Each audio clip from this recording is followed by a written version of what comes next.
Angin dari lembah Lebanon berhembus lembut, membawa aroma dedaunan dan batu yang lembab setelah malam panjang. Di kejauhan, terlihat puncak benteng Baalbek yang megah menjulang di antara awan tipis.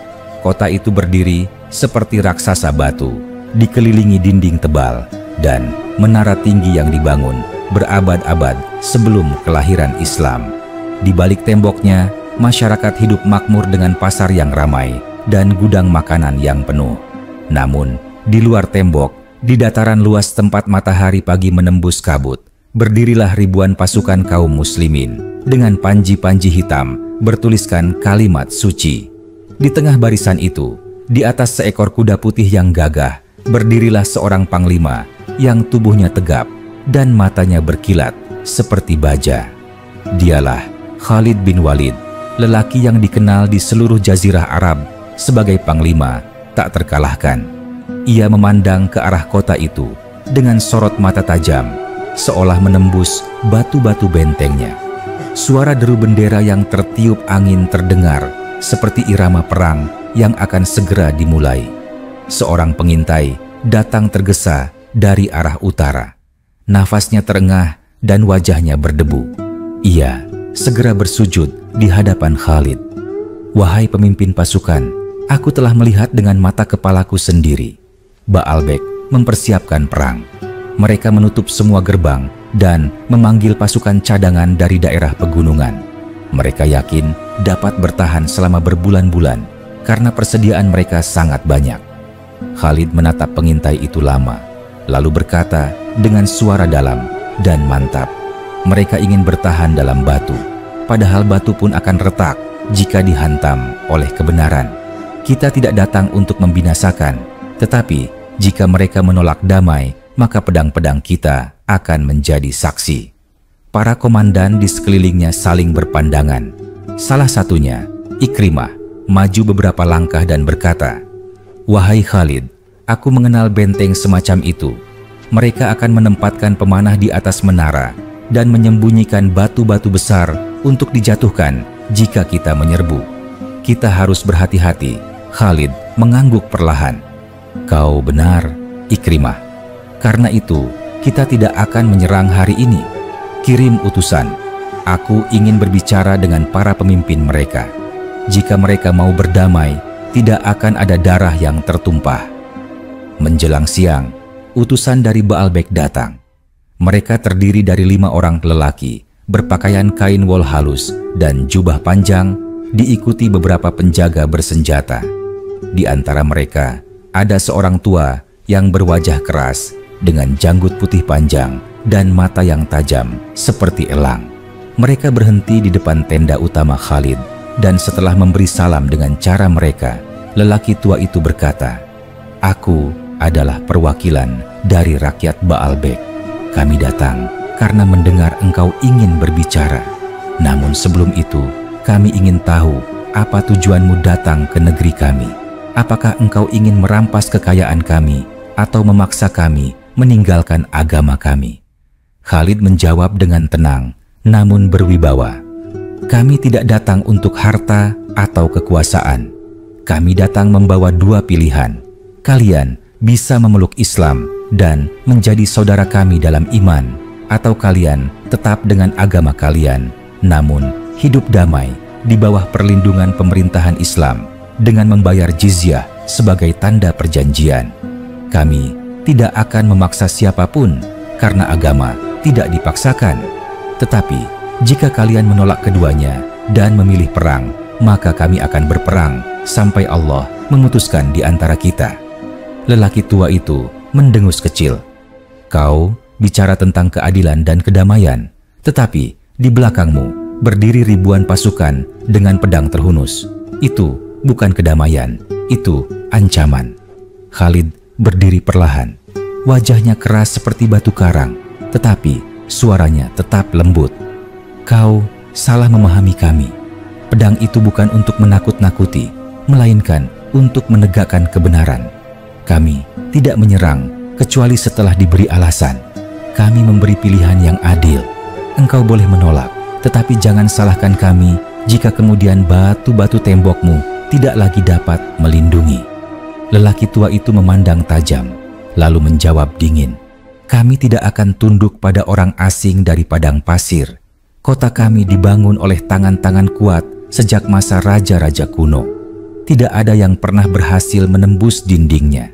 Pergilah dari sini sebelum kami memanggil bala bantuan dari utara." Khalid menatapnya lama sekali. "Baiklah," katanya akhirnya. "Pergilah, sampaikan kepada rakyatmu bahwa kami akan menunggu hingga esok fajar. Setelah itu, hanya pedang yang akan berbicara." Ketika rombongan utusan itu pergi, suasana tenda menjadi hening. Hanya suara kain bendera yang berkibar dihembus angin. Khalid menatap arah matahari yang mulai condong ke barat. Ia tahu esok hari akan menjadi hari yang panjang dan penuh darah. Malam turun perlahan. Di perkemahan kaum muslimin, obor dan api unggun menyala di setiap sudut.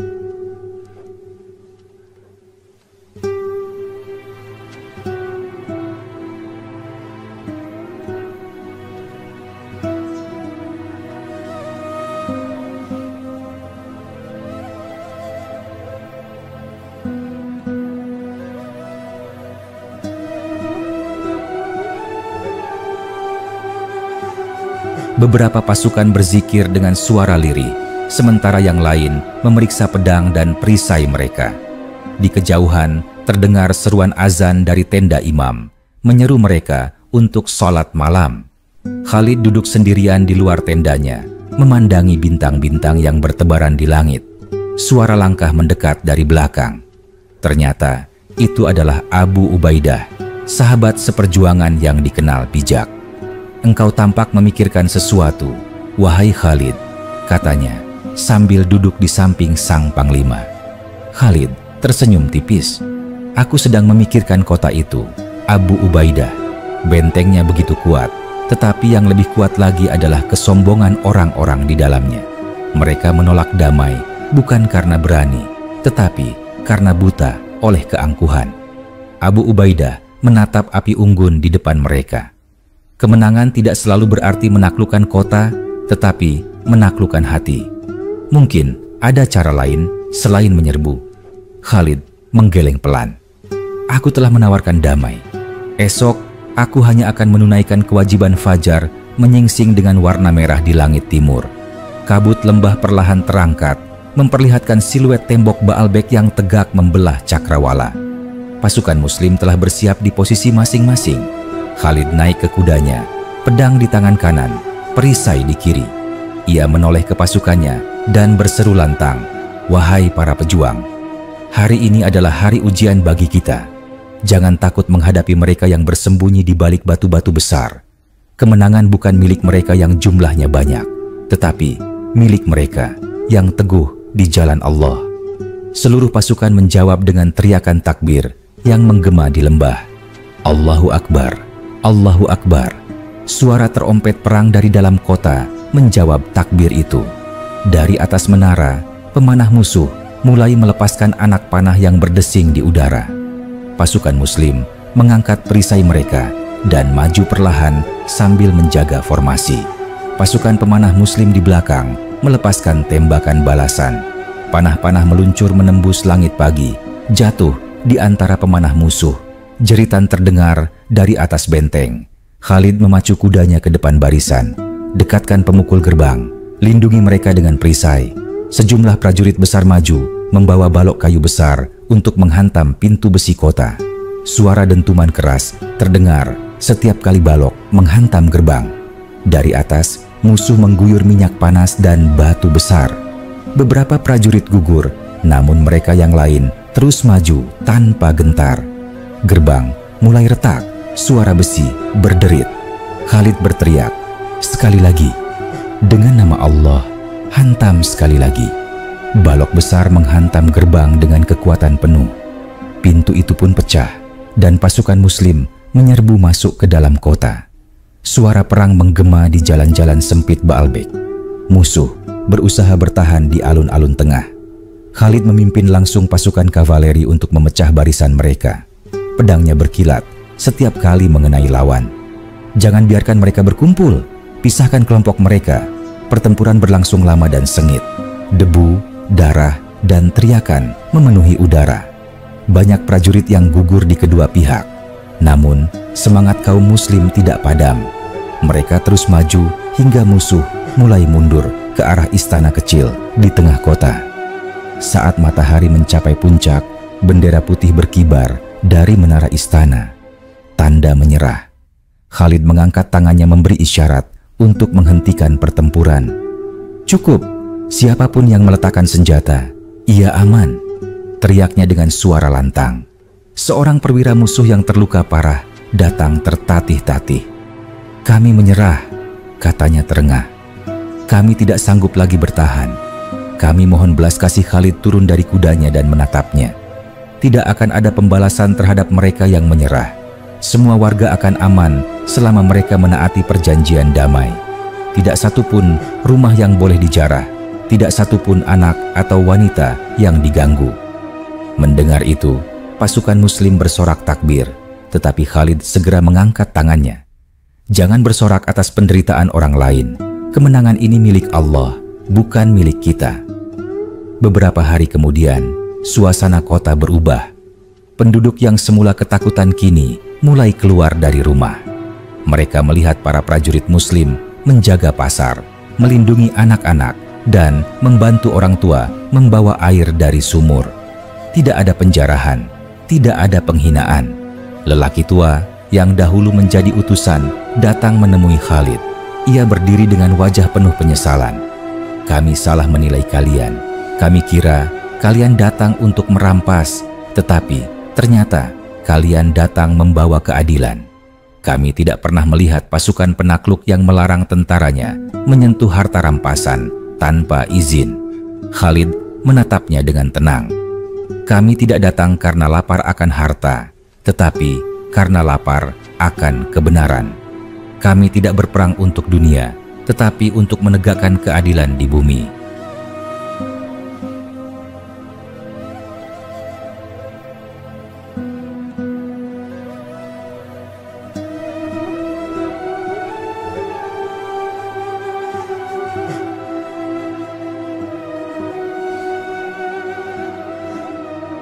Air mata menetes di wajah lelaki tua itu.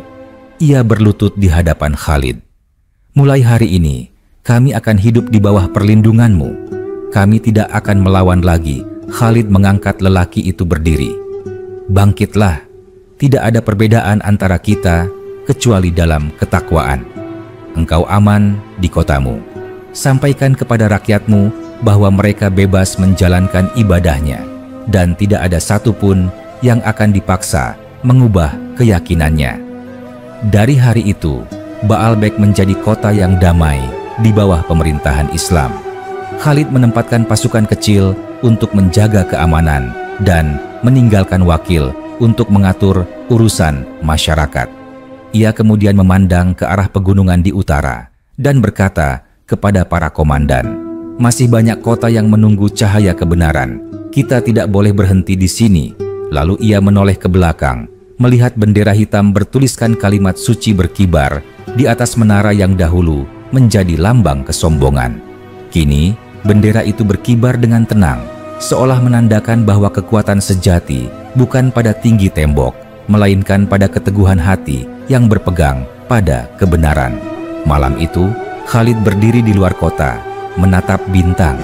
Angin lembah berhembus lembut melewati wajahnya.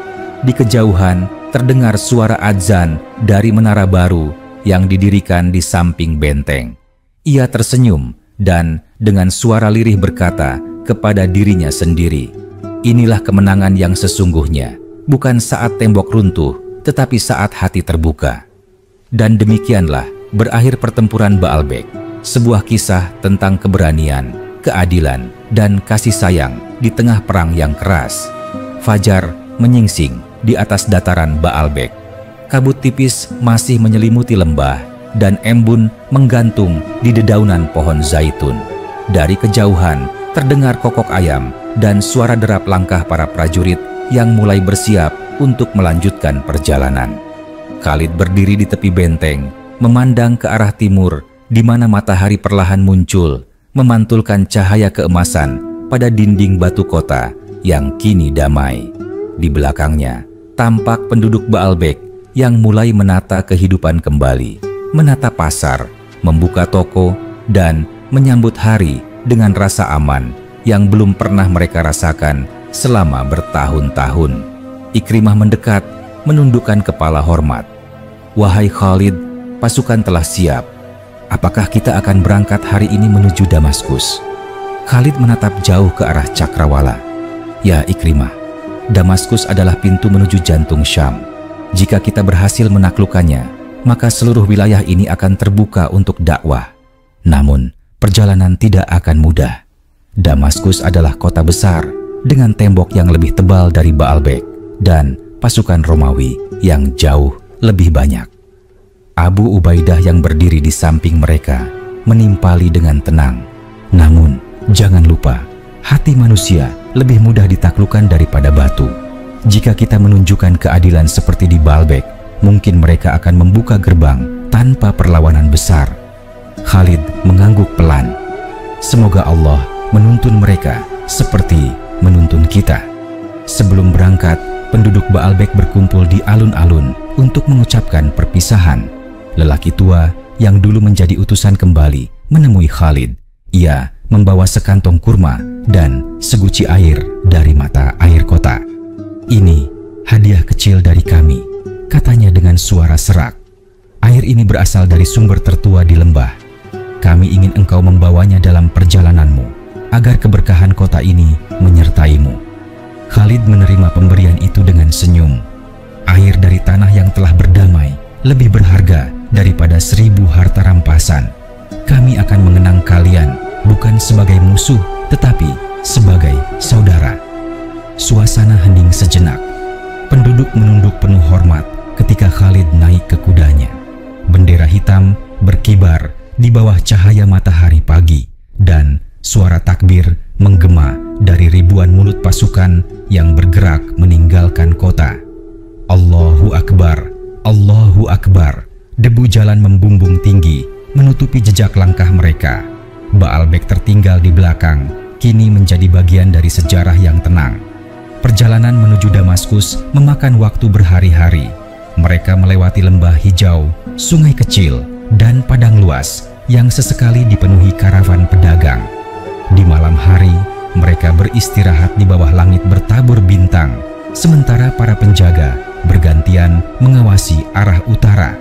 Suatu malam, ketika semua sudah tertidur, Khalid duduk di depan api unggun bersama beberapa panglima.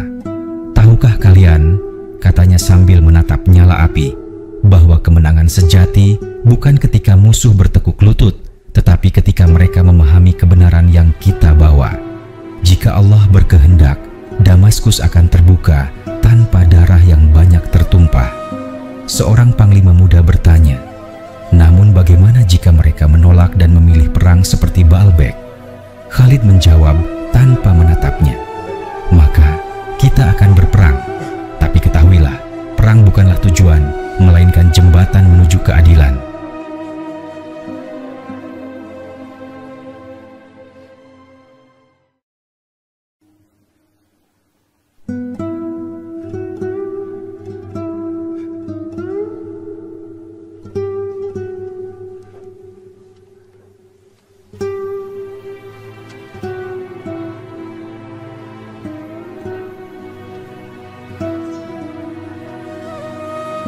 Keesokan paginya, mereka mencapai dataran luas, tempat menara-menara Damaskus tampak di kejauhan.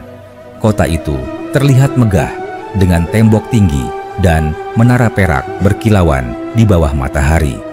Bendera Kekaisaran Romawi berkibar di atas gerbang utama. Khalid menghentikan pasukan di perbukitan yang menghadap kota. Ia memerintahkan pengintai untuk menyebar, mencari titik lemah pertahanan. Setelah beberapa jam, mereka kembali membawa laporan. "Wahai Khalid," kata seorang pengintai muda, "tembok barat dijaga ketat oleh pasukan berkuda, tetapi di sisi utara terdapat gerbang kecil yang sering digunakan pedagang. Penjagaannya tidak seketat gerbang utama." Khalid tersenyum tipis. "Setiap tembok besar selalu memiliki celah kecil. Kita akan gunakan itu. Namun, sebelum menyerang, kirim utusan lagi." Aku ingin menawarkan damai seperti sebelumnya. Seorang utusan dikirim ke kota membawa pesan Khalid. Ia diterima oleh wali Romawi yang memerintah Damaskus, seorang lelaki bernama Thomas, menantu dari kaisar. Thomas adalah lelaki tinggi dengan wajah keras dan mata biru tajam. Ketika mendengar pesan dari Khalid, ia tertawa mengejek. Damai? Apakah mereka pikir kami akan menyerah seperti kota-kota kecil lainnya? Damaskus adalah benteng kekaisaran. Kami memiliki prajurit terbaik dan tembok yang tidak tertembus. Sampaikan kepada pemimpinmu, jika ia ingin kota ini, ia harus berjalan di atas ribuan mayat tentaranya sendiri. Utusan itu kembali membawa kabar itu kepada Khalid. Mendengarnya, Khalid hanya menunduk dan berkata, "Mereka memilih perang, maka biarlah Allah yang memutuskan siapa yang benar." Malam itu, Khalid memerintahkan pasukannya untuk bersiap. Pasukan dibagi menjadi beberapa kelompok. Satu kelompok akan mengepung gerbang utama untuk mengalihkan perhatian, sementara kelompok kecil di bawah komando Khalid sendiri akan bergerak diam-diam menuju gerbang utara. Angin malam bertiup dingin. Suara langkah kaki kuda terdengar lembut di tanah berdebu. Pasukan bergerak tanpa suara, hanya nyala obor kecil di kejauhan yang menandakan posisi mereka. Ketika bulan tertutup awan, Khalid memberi isyarat dengan tangannya. "Sekarang," bisiknya. Pasukan pemukul maju menghantam gerbang kecil itu dengan balok kayu besar. Sekali, dua kali, tiga kali, hingga akhirnya pintu itu roboh. Pasukan Muslim menyerbu masuk ke dalam kota, mengejutkan penjaga yang sedang mengantuk. Teriakan perang menggema di lorong-lorong sempit Damaskus. Allahu Akbar, Allahu Akbar. Dari sisi lain kota, suara terompet perang Romawi terdengar. Pasukan Thomas segera berkumpul, mencoba menahan serangan. Pertempuran terjadi di berbagai sudut kota. Api membumbung dari pasar dan rumah-rumah kayu, sementara suara logam beradu memenuhi udara. Khalid memimpin langsung di garis depan. Ia berputar ke kiri dan kanan, menangkis setiap tebasan pedang musuh. Di tengah kekacauan, seorang prajurit Romawi mencoba menyerangnya dari belakang, namun Ikrimah dengan cepat menghunus pedangnya dan menjatuhkannya. "Terima kasih Ikrimah," seru Khalid. "Tidak perlu berterima kasih, wahai Khalid, kita berjuang bersama," jawab Ikrimah sambil tersenyum di tengah darah dan debu. Pertempuran berlangsung sepanjang malam. Menjelang fajar, pasukan Romawi mulai mundur ke istana tengah. Khalid mengangkat tangannya memberi tanda berhenti. Ia tahu bahwa di dalam istana itu ada ribuan warga sipil yang berlindung. Ia berseru keras, "Hentikan! Jangan serang istana. Kirim utusan. Aku ingin berbicara dengan Thomas." Utusan pun dikirim, dan beberapa jam kemudian, Thomas keluar dari gerbang istana dengan wajah letih. "Engkau telah menang," katanya lirih. "Aku tidak ingin lebih banyak darah tertumpah. Aku hanya meminta agar kami diizinkan pergi dengan keluarga kami menuju wilayah Romawi." Khalid menatapnya dalam diam. "Kau bebas pergi. Aku tidak akan menahan siapapun yang ingin meninggalkan kota ini. Tetapi kota ini akan hidup dalam kedamaian di bawah pemerintahan Islam." Thomas menatap Khalid lama sekali.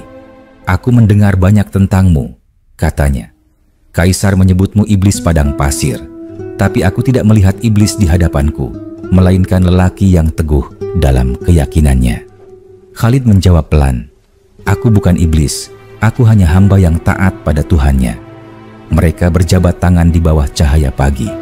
Perjanjian damai pun dibuat, dan Damaskus resmi berada di bawah kekuasaan Islam tanpa kehancuran besar. Beberapa hari kemudian, Khalid berdiri di menara masjid yang baru didirikan di bekas gereja kecil di pusat kota. Ia memandangi hamparan rumah-rumah, taman, dan sungai yang mengalir tenang di bawahnya. Abu Ubaidah datang mendekat dan berkata, "Lihatlah, wahai Khalid, dahulu mereka memandang kita sebagai penakluk, kini mereka melihat kita sebagai pelindung.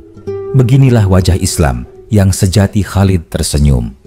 Tidak ada penaklukan yang lebih indah daripada menaklukkan kebencian dengan keadilan.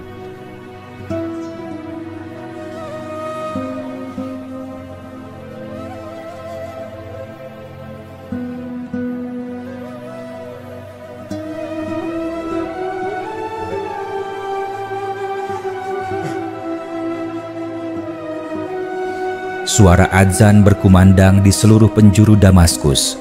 Warga yang sebelumnya bersembunyi kini keluar dan berdiri di jalan, menatap langit dengan heran. Suara itu lembut, namun membawa ketenangan yang menembus hati. Khalid menunduk dan berkata pelan, "Setiap kali adzan berkumandang, aku tahu mengapa kita berperang. Bukan untuk tanah, bukan untuk harta, tetapi agar kalimat kebenaran ini terdengar di bumi." Malam turun perlahan di atas Damaskus. Api unggun menyala di perkemahan luar kota. Pasukan yang lelah beristirahat, sebagian berdoa, sebagian tertidur. Di tenda utamanya, Khalid duduk sendiri, menatap peta Syam yang terbentang di atas meja. Di sana masih banyak kota, masih banyak negeri yang belum mengenal Islam. Ia menggenggam pedangnya dan berbisik, "Perjalanan ini belum berakhir. Selama napas masih berhembus, aku akan terus menegakkan kalimat Allah di bumi."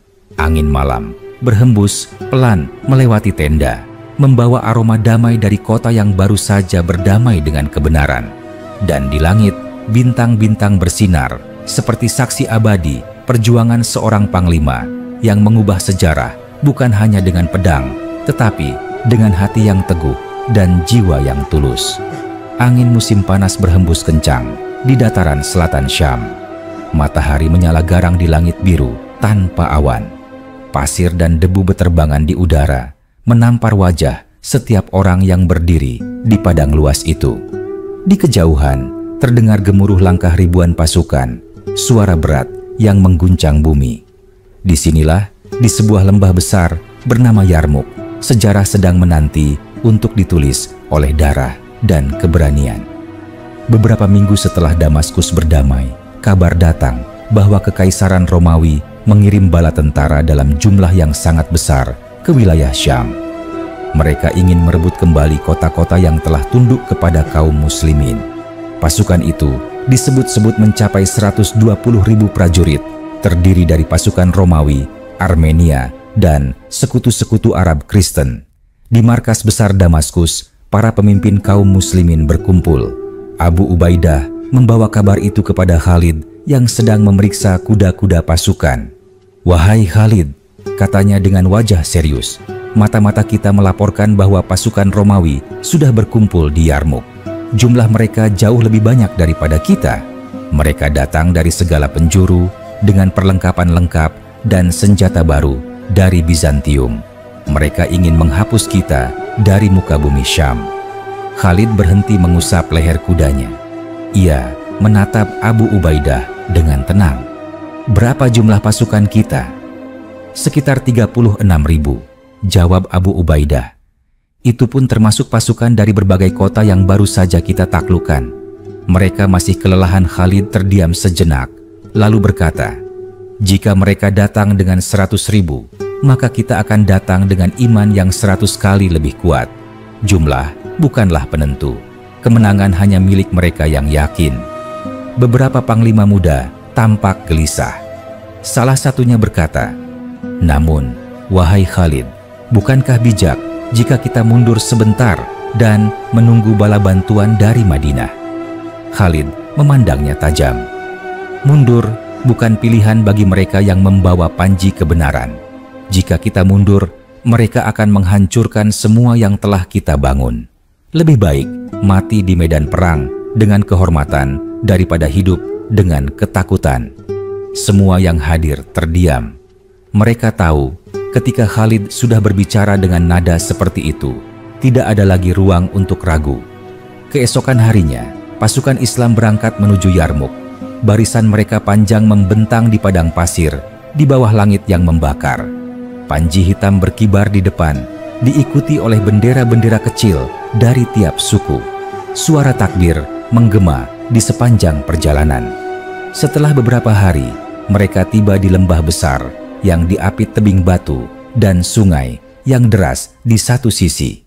Di seberang lembah, pasukan Romawi sudah berkemah dengan tenda-tenda besar berwarna putih dan merah. Suara terompet mereka menggema setiap pagi, menandakan kesiapan perang.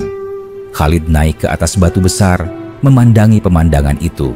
Ia melihat ribuan perisai berkilau, tertimpa matahari, deretan kuda perang yang gagah, dan panji-panji kekaisaran Romawi berkibar megah.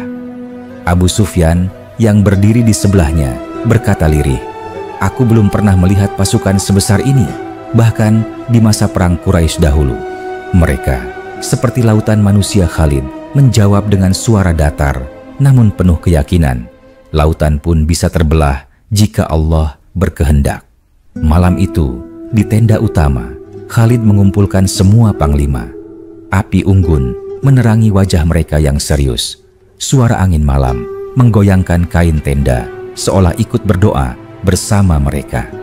Khalid berkata, "Esok pagi kita akan berhadapan dengan pasukan terbesar yang pernah dikirim oleh Romawi.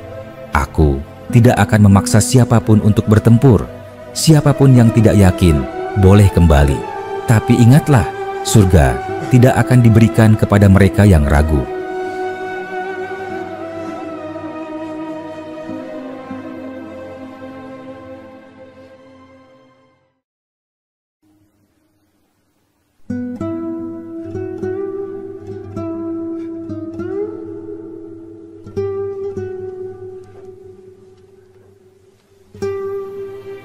Tidak ada satupun yang bergerak. Semua menatap Khalid dengan mata membara. Salah satu prajurit tua berdiri dan berseru, "Wahai Khalid, demi Allah, kami tidak datang ke sini untuk pulang hidup-hidup. Kami datang untuk mati di jalannya." Khalid tersenyum dan suaranya bergetar ketika ia berkata, "Maka bersiaplah, wahai saudara-saudaraku. Esok adalah hari di mana langit akan menyaksikan keberanian kalian." Malam itu, sebagian pasukan berdoa, sebagian membaca ayat suci, dan sebagian memandang langit dalam diam. Di seberang lembah, pasukan Romawi berpesta dengan anggur dan nyanyian. Mereka menertawakan jumlah kecil pasukan Muslim. Ketika fajar tiba, suara takbir mengguncang langit Yarmuk. "Allahu Akbar, Allahu Akbar." Suara itu menggema dari ribuan mulut, menembus lembah dan memantul di tebing batu. Pasukan Romawi mulai bergerak, membentuk formasi besar dengan sayap kiri, kanan, dan tengah yang dipimpin oleh para jenderal mereka. Suara terompet perang membelah udara, diikuti oleh deru langkah serentak ribuan kaki. Khalid mengangkat pedangnya tinggi-tinggi, pantulan matahari membuatnya berkilau seperti api. "Seranglah dengan keyakinan, jangan takut pada jumlah mereka. Allah bersama kita." Pasukan Islam menyerbu maju dengan pekikan takbir. Tumbukan dua pasukan itu menghasilkan suara menggelegar seperti guntur. Pedang bertemu pedang, tombak menembus perisai, dan kuda-kuda berlari liar di antara debu tebal yang menutupi pandangan. Di tengah pertempuran, Khalid berputar dari satu sayap ke sayap lain, memimpin langsung barisan yang mulai terdesak. Ia berteriak lantang, "Wahai pasukan Islam, bertahanlah, kemenangan tinggal sejengkal lagi, jangan biarkan mereka menembus barisan." Beberapa kali pasukan Romawi mencoba mengepung, namun Khalid memutar pasukannya dengan cepat. Ia memerintahkan pasukan kavaleri menyerang dari belakang, membuat musuh kacau. Ia menggunakan taktiknya yang terkenal, memecah barisan besar menjadi kelompok kecil yang mudah dihancurkan. Selama berhari-hari pertempuran berlangsung tanpa henti. Siang hari mereka bertempur, malam hari mereka bertahan. Banyak sahabat yang gugur, namun semangat tidak pernah padam. Pada hari ke-6, Khalid melihat tanda-tanda bahwa pasukan Romawi mulai lelah. Ia mengumpulkan semua kavaleri di tengah medan. "Sekarang saatnya, serang mereka dari sisi kanan dan kiri. Jangan beri mereka waktu untuk bernapas." Pasukan Muslim menyerbu dengan teriakan menggema. Sayap kiri Romawi hancur, diikuti sayap kanan yang terpukul mundur. Jenderal-jenderal mereka panik, berteriak memerintahkan mundur. Namun Khalid sudah menutup jalan keluar mereka menuju jembatan sungai. Sungai Yarmuk yang deras kini menjadi saksi ketika ribuan prajurit Romawi terdesak dan terjatuh ke dalam air. Suara teriakan mereka bercampur dengan gemuruh arus sungai. Ketika matahari tenggelam di ufuk barat, medan perang Yarmuk sunyi. Hanya terdengar suara angin dan gemericik air. Pasukan Muslim berdiri letih, penuh darah dan debu, tetapi mata mereka bersinar oleh kemenangan.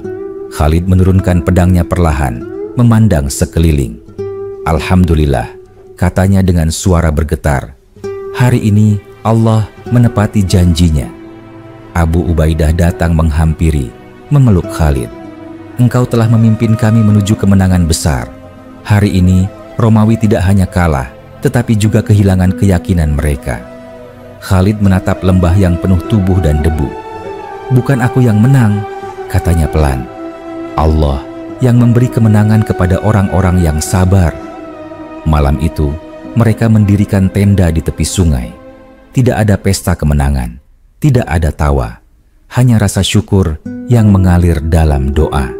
Khalid berjalan sendirian di tepi air, mencuci tangannya yang masih berlumur darah. Ia menatap arus sungai yang terus mengalir dan berkata dalam hati, berapa banyak darah yang harus tertumpah sebelum manusia mengerti arti kedamaian. Dari kejauhan, bulan purnama terbit di langit Yarmuk. Cahaya putihnya memantul di atas air, seolah menyucikan tanah yang baru saja menyaksikan sejarah. Khalid berdiri lama, menatap langit. Ia tahu perjuangan belum berakhir, tapi di hatinya ada ketenangan yang sulit dijelaskan. Ia tahu, selagi dunia masih berputar, tugasnya adalah menjaga cahaya itu tetap menyala. Malam, setelah kemenangan Yarmuk berlalu dengan hening, angin lembah bertiup lembut di antara tenda-tenda pasukan yang telah beristirahat setelah berhari-hari bertempur tanpa henti.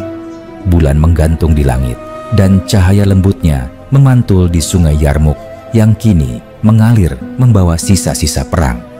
Khalid duduk sendirian di tepi sungai, jubahnya penuh debu dan darah yang sudah kering.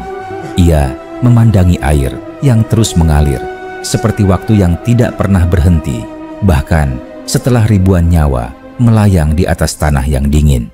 Langkah ringan terdengar dari belakang. Abu Ubaidah datang mendekat, membawa kendi air. "Wahai Khalid, engkau belum beristirahat?" tanyanya pelan.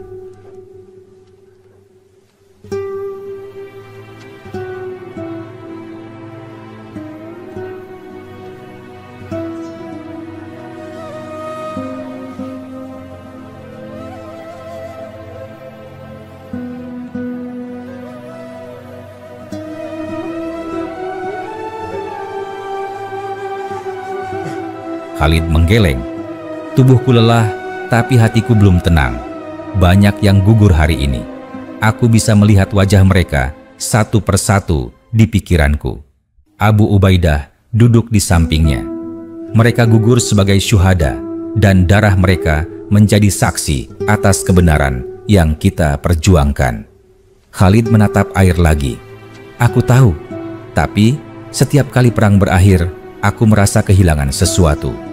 Bukan kemenangan yang aku rasakan, tetapi seolah ada bagian dari diriku yang hilang bersama mereka yang pergi." Angin membawa suara lembut daun-daun berdesir.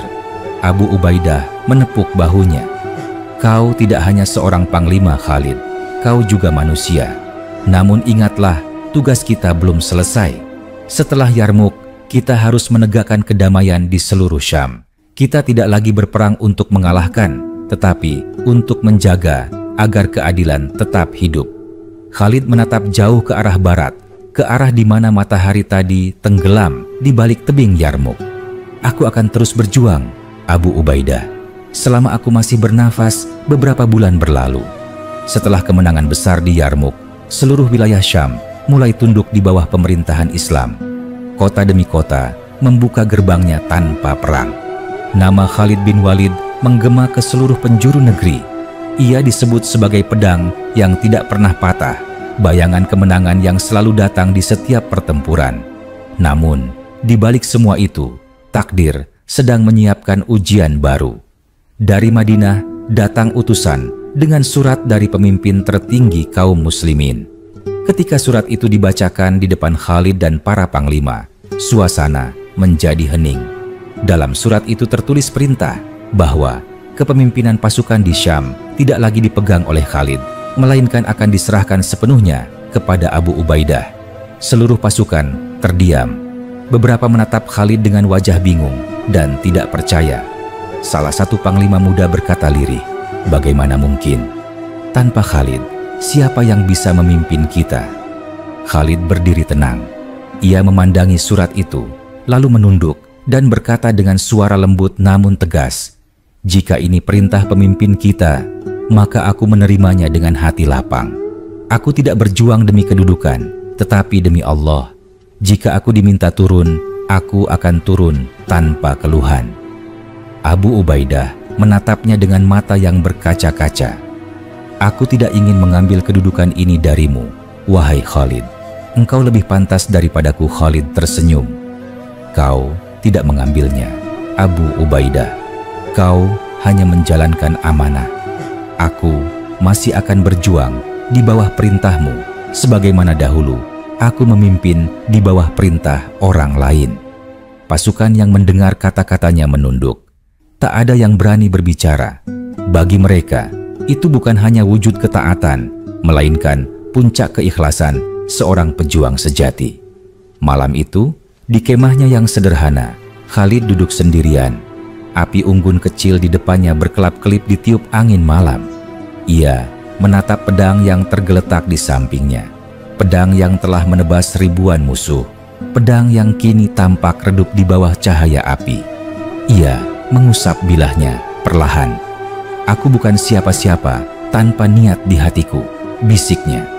"Jika Allah menghendaki aku memimpin, aku akan memimpin. Jika Allah menghendaki aku menjadi prajurit biasa, aku akan tetap berjuang." Hari-hari berikutnya, Khalid tetap berada di garis depan. Namun kini, ia tidak lagi sebagai panglima. Ia berperang di bawah perintah Abu Ubaidah tanpa sedikit pun keluhan. Bahkan, dalam setiap pertempuran kecil, ia selalu berada di barisan paling depan, menegakkan pedang dan meneriakkan takbir.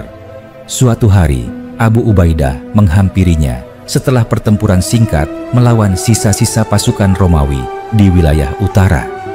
"Khalid," katanya pelan, "aku tahu hatimu besar, tapi aku tetap merasa bersalah. Dunia tahu bahwa engkau panglima terbaik yang pernah dimiliki kaum muslimin. Tanpa engkau, mungkin Yarmuk tidak akan menjadi milik kita." Khalid menatapnya dan berkata, "Jangan berkata begitu. Kemenangan di Yarmuk bukan karena aku. Itu karena doa mereka yang ikhlas. Aku hanyalah alat. Pedang tidak akan berguna tanpa tangan yang memegangnya, dan tangan itu adalah umat ini." Suara Khalid tenang, tapi di matanya ada kesedihan yang sulit disembunyikan. Ia telah menghabiskan hidupnya di medan perang. Kini ia merasa seperti singa yang ditarik kembali ke kandangnya. Namun ia tidak menentang takdir, karena ia tahu tidak ada kehormatan yang lebih tinggi daripada menerima perintah dengan ikhlas. Tahun-tahun berlalu. Islam semakin meluas. Damaskus menjadi pusat pemerintahan baru di Syam. Khalid tinggal di sana, jauh dari Madinah, menghabiskan waktunya mengajar para prajurit muda tentang strategi perang dan keberanian. Ia jarang berbicara tentang masa lalunya. Suatu sore, seorang pemuda datang menemuinya. Pemuda itu penuh semangat, matanya menyala dengan rasa kagum. "Wahai Khalid," katanya, "aku lahir setelah Yarmuk, tapi sejak kecil aku mendengar kisahmu. Aku ingin menjadi seperti engkau, tak terkalahkan di medan perang."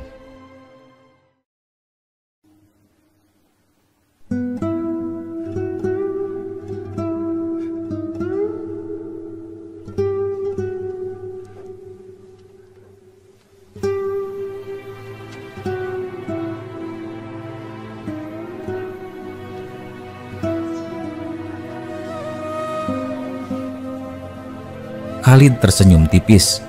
"Jangan jadi seperti aku, anak muda. Jadilah seperti orang yang lebih besar dariku, yaitu mereka yang berperang melawan hawa nafsu mereka sendiri. Aku menaklukkan banyak kota, tapi aku masih berjuang menaklukkan hatiku sendiri."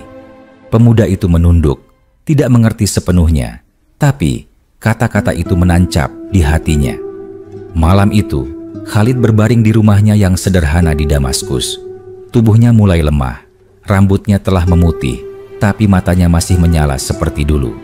Di sisinya, terdapat baju perang yang sudah usang dan pedang yang retak di ujungnya. Ia menatap langit-langit rumah dan berkata dengan suara lirih, "Aku telah ikut dalam lebih dari 100 pertempuran. Tidak satu pun anak panah mengenai tubuhku dari belakang. Tapi lihatlah aku sekarang. Aku mati di atas tempat tidur seperti unta tua. Betapa aku rindu mati di medan perang." Air mata menetes di sudut matanya, tapi wajahnya tetap damai. Ia menutup mata, dan dalam keheningan malam, Damaskus terasa lebih sunyi daripada biasanya. Angin berhembus melewati jendela, menyentuh wajahnya, seolah menghapus debu pertempuran terakhir. Beberapa saat kemudian, seorang muridnya masuk ke kamar dan menemukan Khalid telah tiada. Di sampingnya ada secarik kain kecil bertuliskan kalimat yang sederhana namun abadi. "Aku telah menempuh hidup sebagai prajurit. Tidak ada bagian dari tubuhku yang tidak terluka oleh pedang atau panah. Namun kini aku mati di tempat tidur. Semoga mata orang pengecut tidak pernah tidur dengan nyenyak." Berita wafatnya Khalid menyebar ke seluruh negeri. Dari Damaskus hingga Madinah, dari Yaman hingga Mesir, semua orang menunduk dalam diam. Tak ada upacara besar, tak ada kemegahan, hanya doa yang bergema di seluruh tanah Syam. Abu Ubaidah berdiri di samping jenazahnya. Dengan suara berat, ia berkata, "Tidak akan lahir lagi orang seperti Khalid. Ia tidak hanya menaklukkan musuh, tapi juga menaklukkan dirinya sendiri." Dan di antara desir angin Damaskus, bendera hitam kecil masih berkibar di atas rumahnya, melambai lembut seolah memberi hormat terakhir kepada sang pedang Allah yang kini telah disarungkan untuk selamanya. Langit sore tampak tenang, burung-burung melintas, dan matahari perlahan turun di balik pegunungan. Dunia seolah beristirahat sejenak untuk menghormati lelaki yang mengubah sejarah dengan keberanian dan keikhlasan yang tidak akan pernah mati. Beberapa hari setelah pemakaman Khalid, langit Damaskus diselimuti awan kelabu. Angin bertiup lembut membawa aroma tanah yang baru diguyur hujan. Di antara kabut pagi, terlihat sejumlah prajurit berdiri mengelilingi makam sederhana yang ditandai hanya dengan batu kecil.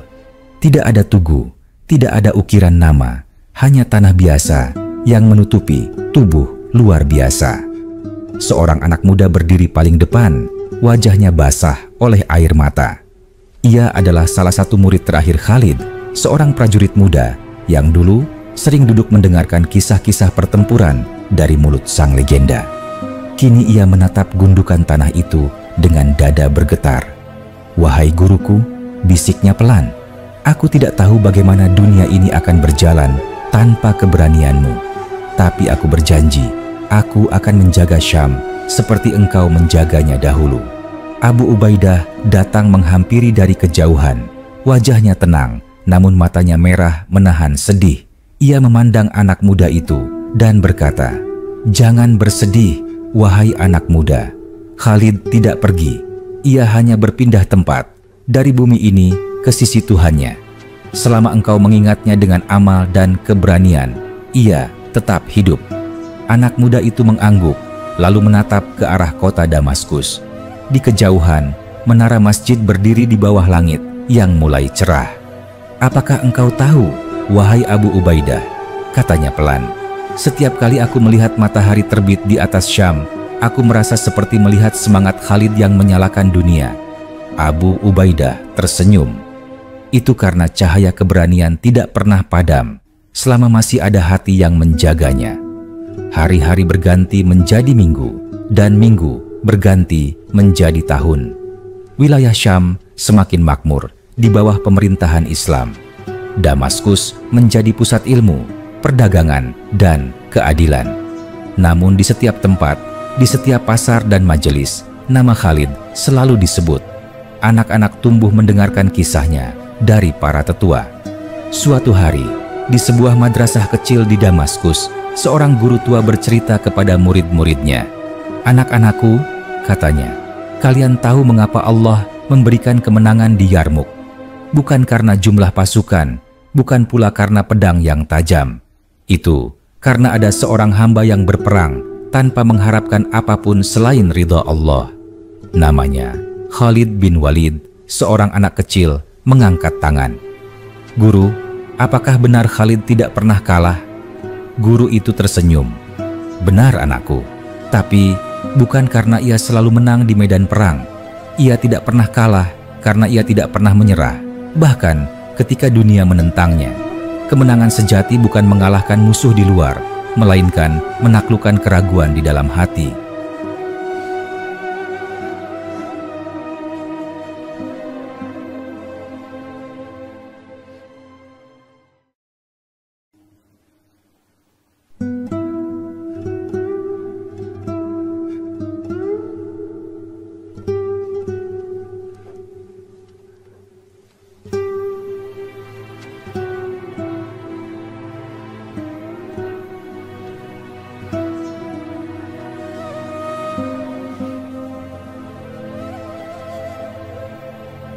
Anak-anak itu terdiam mendengarkan.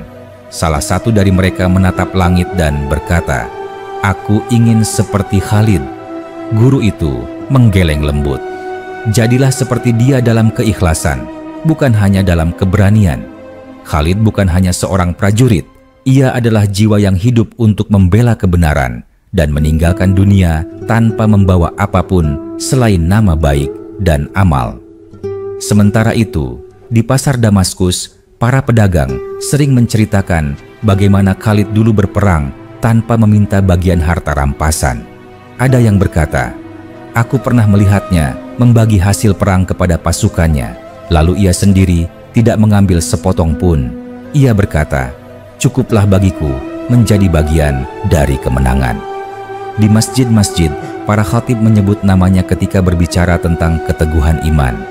"Jika engkau ingin tahu apa itu keberanian," kata salah satu dari mereka, "ingatlah Khalid bin Walid. Ia melawan musuh 100 kali lipat jumlahnya tanpa gentar, karena ia tahu bahwa kemenangan bukan di tangan manusia." Bertahun-tahun kemudian, ketika generasi baru lahir dan tumbuh di bawah naungan Islam yang kuat, legenda Khalid menjadi kisah yang diwariskan dari satu lidah ke lidah lain. Di Yarmuk, tempat dahulu darahnya dan darah sahabat-sahabatnya menetes, berdiri sebuah desa kecil. Penduduknya sering berkata, "Tanah ini harum karena disinilah para pahlawan sujud dalam pertempuran." Suatu sore, seorang pengembara dari timur datang ke desa itu. Ia mendengar kisah tentang lembah yang dahulu menjadi saksi pertempuran besar. Ia berjalan menyusuri padang luas yang kini ditumbuhi rumput hijau. Di tengah lembah, ia berhenti dan berbisik, "Inikah tempat di mana bumi bergetar oleh langkah pasukan Khalid?" Seorang tua yang duduk di dekat sungai menjawab, "Benar, anak muda. Aku tidak melihatnya, tapi kakekku pernah ikut berperang di sini." Ia berkata bahwa ketika Khalid mengangkat pedangnya, matahari seolah berhenti sejenak di langit. Ia bukan manusia biasa. Ia adalah roh keberanian yang dikirim untuk menegakkan kebenaran. Pengembara itu menatap lembah itu lama, lalu menunduk dengan hormat. Ia mengambil segenggam tanah dan berkata, "Tanah ini tidak hanya merah oleh darah, tetapi juga oleh keberanian." Waktu berjalan, kekaisaran besar silih berganti. Namun, di setiap zaman, nama Khalid tetap disebut dalam kisah dan doa. Di medan perang, para jenderal menyebut namanya untuk membangkitkan semangat. Di sekolah-sekolah, anak-anak menulis namanya ketika belajar sejarah.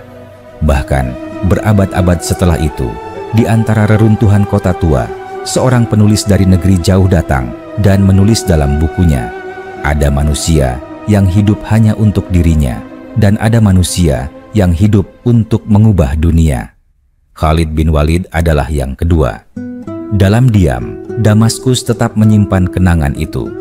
Di salah satu sudut kota, ada masjid kecil yang di dindingnya tertulis kalimat, "Ia tidak mati di medan perang, karena Allah ingin menunjukkan bahwa pedang pun tunduk kepada takdir."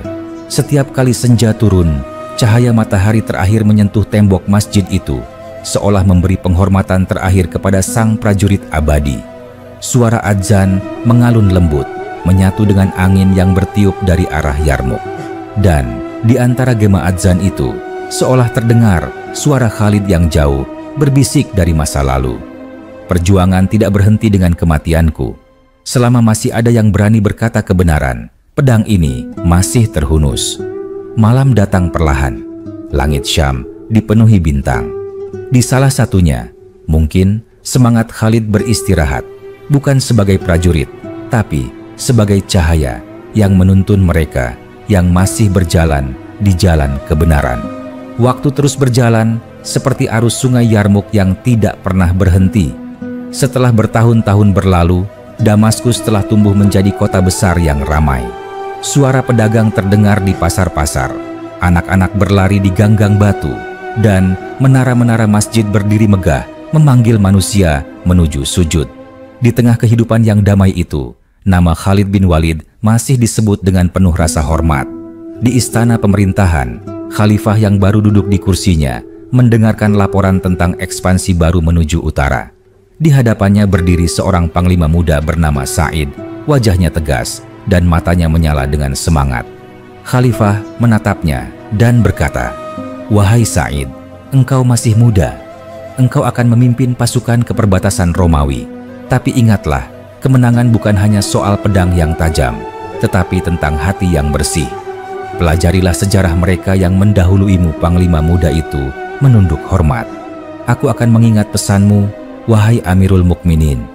Khalifah berdiri dan berjalan menuju dinding besar yang terpajang peta Syam.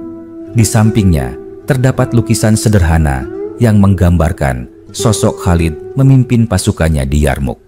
Khalifah menatapnya lama, lalu berkata dengan nada penuh penghormatan, "Engkau tahu siapa itu?"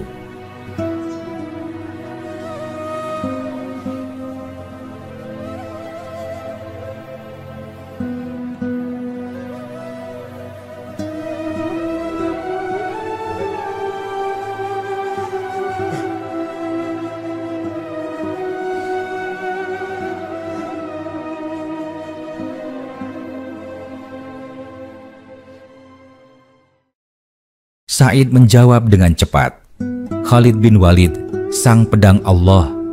Khalifah mengangguk. "Benar, tapi tahukah engkau apa yang membuatnya besar?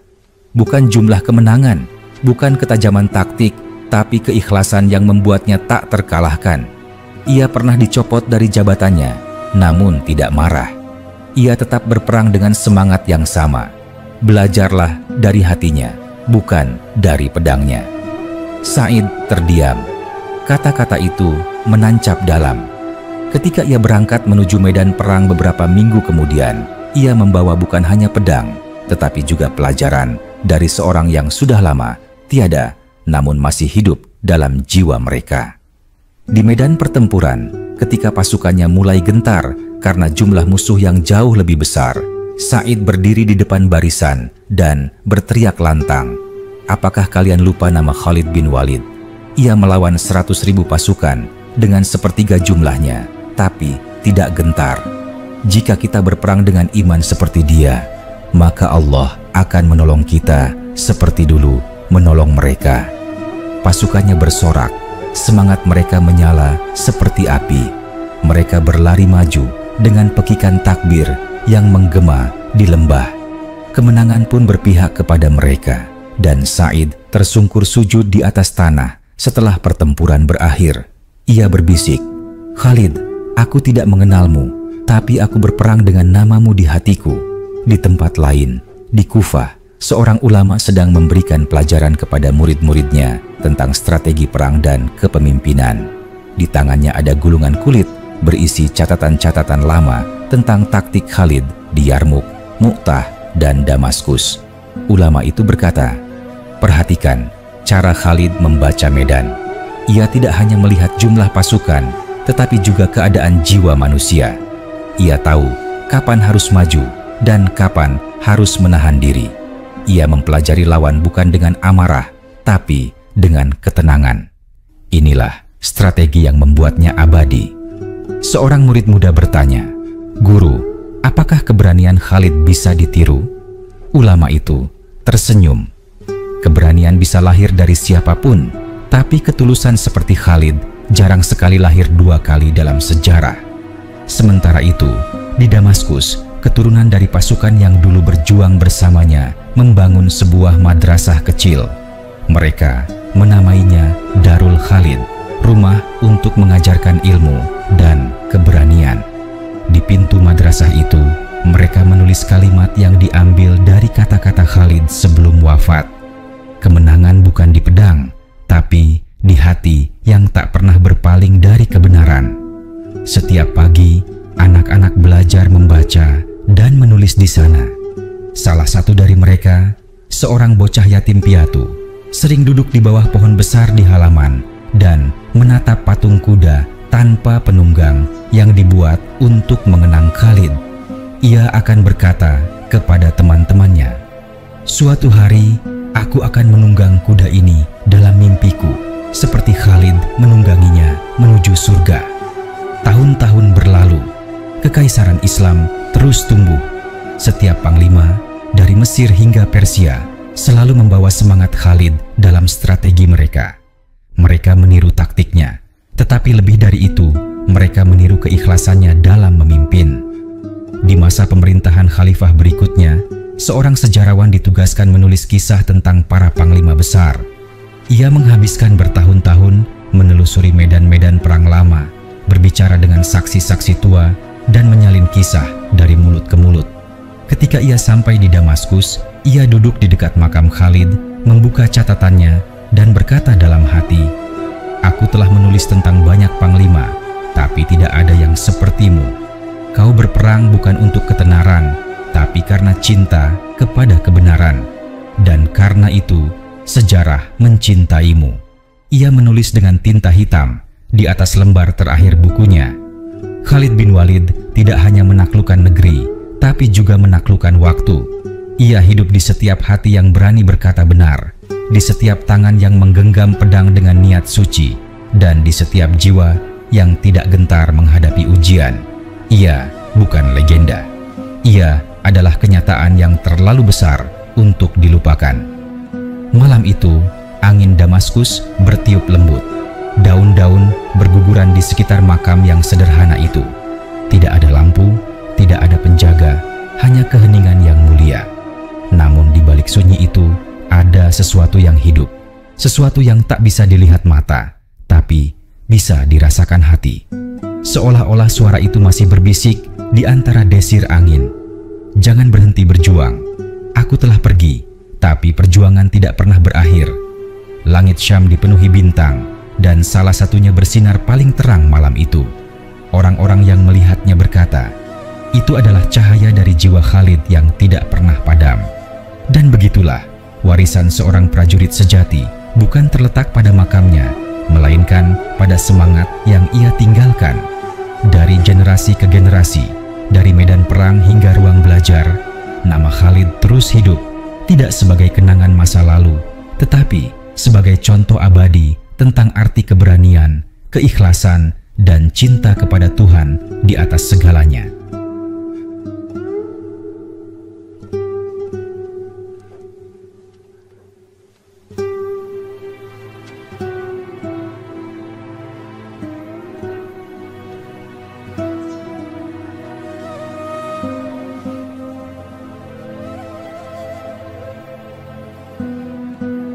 Berabad-abad telah berlalu sejak hari ketika Damaskus menangis melepas kepergian Khalid bin Walid. Dunia telah berubah, dinasti silih berganti, kekaisaran tumbuh dan runtuh seperti gelombang yang datang dan pergi. Namun, ada sesuatu yang tidak pernah hilang. Nama dan semangat Khalid yang tetap hidup dalam setiap kisah keberanian, dalam setiap seruan takbir di medan perang, dan dalam setiap hati yang berani berdiri demi kebenaran. Di tanah Andalusia yang jauh di barat, di bawah langit merah matahari sore, seorang panglima bernama Tharik memimpin pasukan menyeberangi laut menuju semenanjung Eropa. Angin kencang menerpa layar perahu-perahu kecil mereka. Di atas bukit batu besar yang kini dikenal sebagai Jabal Tharik, sang panglima berdiri memandang laut yang luas dan berkata kepada pasukannya, kita telah meninggalkan belakang kita. Tidak ada jalan kembali. Di hadapan kita hanya ada kemenangan atau syahid. Bertempurlah dengan semangat Khalid bin Walid, sang pedang yang tidak pernah patah. Pasukannya bersorak. Mereka tidak pernah melihat Khalid, tidak pernah hidup sezaman dengannya. Tapi nama itu telah menjadi nyala di hati mereka. Mereka berjuang, menaklukkan daratan baru, membawa cahaya Islam ke negeri yang belum mengenalnya. Dan setiap kali mereka menang, nama Khalid disebut dalam doa syukur mereka. Ratusan tahun kemudian, di negeri jauh di timur, di lembah Samarkand yang dikelilingi pegunungan, seorang guru sufi duduk di tengah murid-muridnya. Ia bercerita tentang keberanian sejati. "Anak-anakku," katanya lembut, "ada dua macam keberanian. Keberanian untuk menebas musuh dan keberanian untuk menebas ego. Khalid bin Walid memiliki keduanya. Ia adalah singa di medan perang, tapi juga hamba yang tunduk di hadapan Tuhannya." Salah satu muridnya bertanya, "Guru, bagaimana mungkin seseorang sekuat Khalid bisa begitu rendah hati?" Sang guru tersenyum, menatap ke langit malam yang dipenuhi bintang.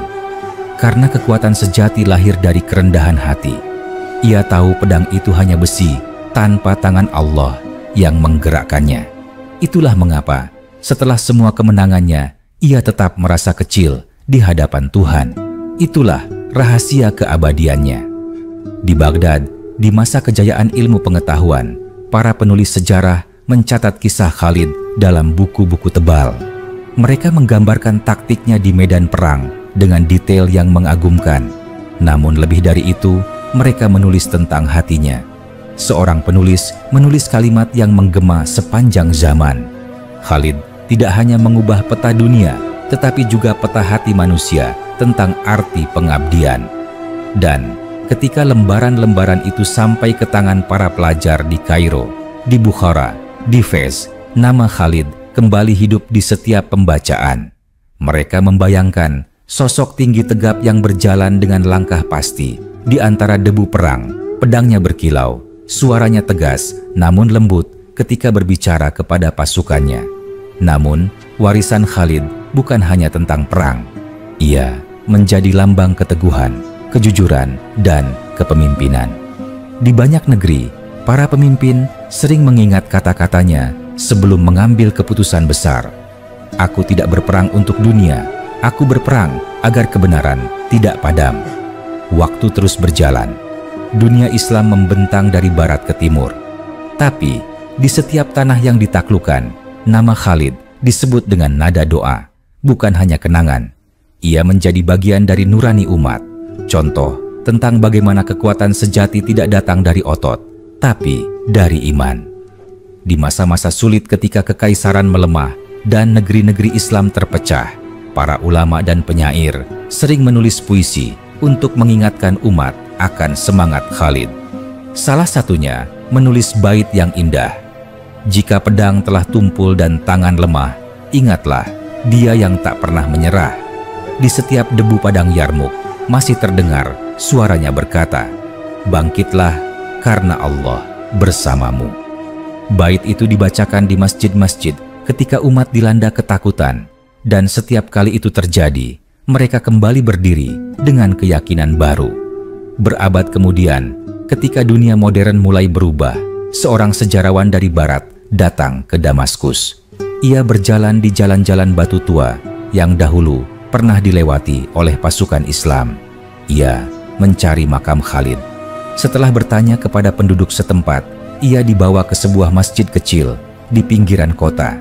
Masjid itu sederhana, sunyi, dan tidak banyak dikunjungi.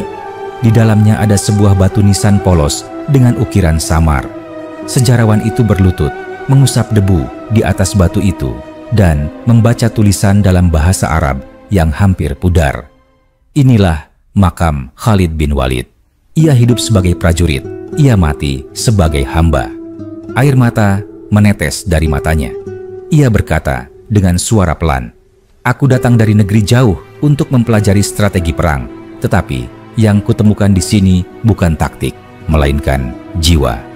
Ketika ia keluar dari masjid itu, matahari sore memancar lembut di atas kota Damaskus.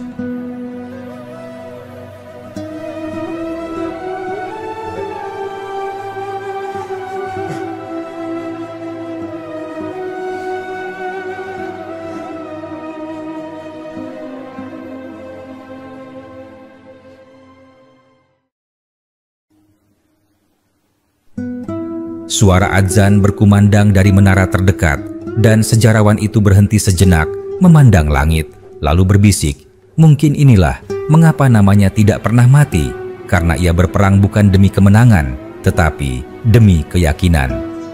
Malam turun perlahan, dan Damaskus tampak seperti kota yang bernafas dengan kenangan. Di antara desir angin, di antara langkah orang-orang yang melintas, seolah terdengar gema masa lalu. Suara Khalid memerintahkan pasukannya maju, suara takbir mengguncang lembah, dan suara doa yang mengiringi kemenangan tanpa kesombongan. Hingga hari ini, setiap kali umat Islam berbicara tentang keberanian, nama Khalid muncul. Setiap kali mereka berbicara tentang keikhlasan, nama Khalid disebut lagi. Ia menjadi simbol yang tak bisa dipisahkan dari sejarah perjuangan. Dan jika suatu hari seseorang bertanya, apa yang membuat seorang manusia abadi? Maka jawabannya akan selalu sama. Keikhlasan yang tulus, keberanian yang lahir dari iman, dan cinta kepada kebenaran yang tidak pernah padam, seperti yang dimiliki oleh Khalid bin Walid. Maka, meski makamnya diam dan tanah menutup jasadnya, semangatnya masih hidup, berjalan bersama setiap generasi yang berani melangkah di jalan kebenaran.